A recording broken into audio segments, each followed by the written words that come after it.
this? I hear some crazy American pilot has flown one of these things across all this open water to the, was it Nassau or the Bahamas or something? Yeah, we took actually 2 of these crazy little airplanes over to, we got as far down as Great Exuma in the Bahamas, which is pretty deep in the out islands. But we did it on the 10th of September. We went over for the weekend with 2 airplanes. The government of the Bahamas has changed their law, and they made an announcement at AirVenture that they would no longer be requiring medicals of pilots, which would allow sport pilots to fly over without previous permission. So all of a sudden you get this idea, says, I'm just going to be the first to do this. Well, I don't know that I was actually the first, probably the first since the law changed. You could get a letter of permission from the government of the Bahamas to go over there before, although I don't know how many times that had been done. And we're a Florida company, and I spent a lot of time on my boat in the Bahamas, and so the idea of going over with the airplane was very, very appealing. So as soon as we got home from AirVenture, I started planning the trip. What they do for pilots, and general aviation as well as now Lightsport, is they use a Gateway FBO program. So Banyan Aviation in Fort Lauderdale and Odyssey in Nassau are what are called Gateway FBOs. There's Showalter and Kissimmee. You find one and you go to the Bahamas Ministry of Tourism, go to flying, they list all of the Gateway FBOs, and if you contact one of them, they will give you a checklist of everything you need to do paperwork-wise in order to go have your airplane ready to go. Airplane has to have a radio station license. Pilot has to have a radio telephone operator's license. We have to get a customs user decal for clearing in and out of customs. That's an annual, you buy the decal, you don't pay anything else. And then you have to register with EAPIS, which is EAPIS. It is the online customs manifest filing thing. It's a little bit of a headache to get into it, but once you've got it figured out, it makes going through customs a breeze. You file your inbound and your outbound manifest, passenger list, and your itinerary online, and then when you return to the United States, you do have to call customs and tell them what time you think you're going to be there. And it just made the whole customs thing to snap. Most people, when they think of this trip, they think all that open water and everything else, but it's really no different than crossing, say, Lake Michigan or something like that. Yeah, the longest, well, from Florida to Bimini is 55 nautical miles. When you see the Bahamas is only 55 nautical miles away, that's where they talk about. Fort Lauderdale Executive to Bimini. So that's a day trip. You could go over there, have lunch, and come back. We were going on down to the out islands, so we actually ended up spending, we flew 160 miles over water to get to Nassau.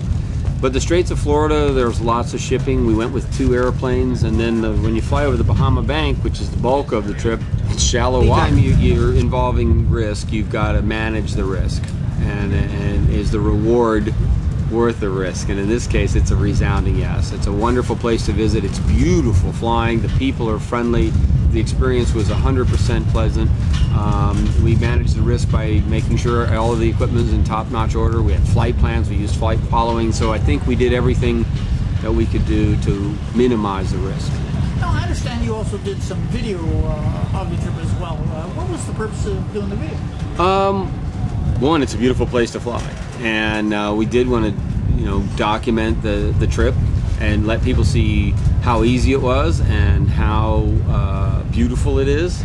And what are some of the areas that would stand out on the trip when you're looking back now? Well, flying down the Exuma Keys, the water is spectacular with blues and turquoise, and we had a camera mounted on the tail, high definition video camera, and we're starting to put some video up on our website that was shot from this tail cam. So it's kind of like the Red Bull shot where they're going through the chicane, except we're weaving our way through these beautiful islands with beautiful water about 200 feet off the ground, off the water. So it was a neat experience. We shot some video landings on some of the islands where the runways are right next to the water. We got some video of us landing in Nassau.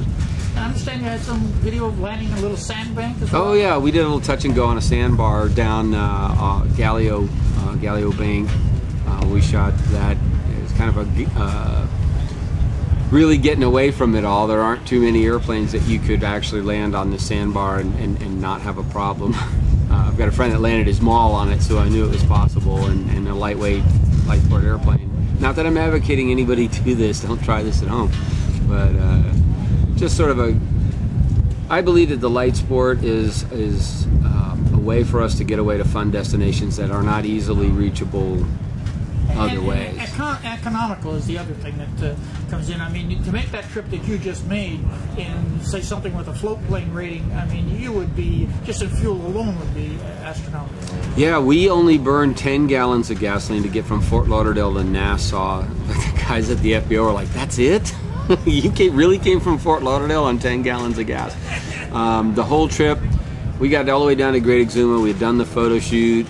So we'd done a little flying around, aerial sightseeing. I think we were up to 32.5 gallons of gas down at Great Exuma, and that was 225 miles of flying and a lot of sightseeing along the way, so it wasn't direct. So it was pretty economical. The fuel over there was, at the time we were there, was $6.65 a gallon. So it made it pretty cheap flying.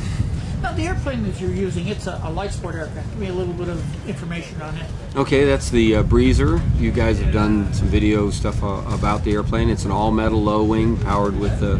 all-metal low-wing and a big bubble canopy. Big bubble canopy, great visibility. That had to be nice down there. Now, you can also have the opportunity to open that cabin in flight, I understand. Yes, we didn't, but we can open the canopy in flight. That would have been a real experience there. You are flying 10 or 15 feet above the water, canopy open, and yeah, it would have just messed up the video because the camera was lined up for. We shot some of it with the camera inside the canopy, and then some of it mounted on the tail fin. And then we've shot, which we haven't published yet because we're still working on it. We had a Blu-ray camera shooting high definition video from inside the cabin. To give you an idea of what this place looks like, a lot of the stuff that was used in the Pirates of the Caribbean was shot in the Exumas and in the Bahamas, and the sandbar that we actually did a touch and go on is the sandbar that was used in Pirates of the Caribbean. It's out in the middle of nowhere, so it's a real get away from it all kind of place. And what's your involvement with the Breezer? I became the distributor for the Breezer in January of this year at the Sebring Expo. So we're pretty new to it, and we're taking a little bit different marketing strategy. We're trying to get people in the airplane and get out and have some fun, because I believe LSA is about doing fun things. It's a lifestyle thing. This isn't general aviation light. This is jump in our little sport plane and go someplace that's really fun. We're doing flyouts where we go down to Peace River and go canoeing, and we're going to fly up to Crystal River and go swim with the manatees. And so we're making it about, for the same reasons you would have a two-seat sports car and drive in the mountains. It isn't the direct way there, it's the pretty and fun way there, and that's what this is, what I think Lightsport does for us. So if somebody wanted to get in touch with you about the Breezer or about some of this video that you've got, what's the easiest way to do it? Visit our website, which is breezeraircraftusa.com. We've got a lot of the video up. There'll be more coming up as we shot in such high def. We've got to compress it down so you can watch it on a normal computer. So it's kind of trickling out there. That's probably the easiest way, or the telephone number is 941-915-8883. And where are you physically? We're at Plant City Airport, which is in the Lakeland area. We're just about 7 miles west of Lakeland Linder Regional Airport. Subscribe to the Lightsport and Ultralight Flyer web video magazine, with hundreds and hundreds of videos now online, including airshow coverage, Rotax engine tech tips, Rotax 377, 447, 503, 532, and 582 engine rebuilding videos, each 2 hours in length, propeller maintenance, advisories and repairs, VRS parachute saves, Bing carb updates, and much, much more. Get a yearly subscription at www.ultralightflyer.com.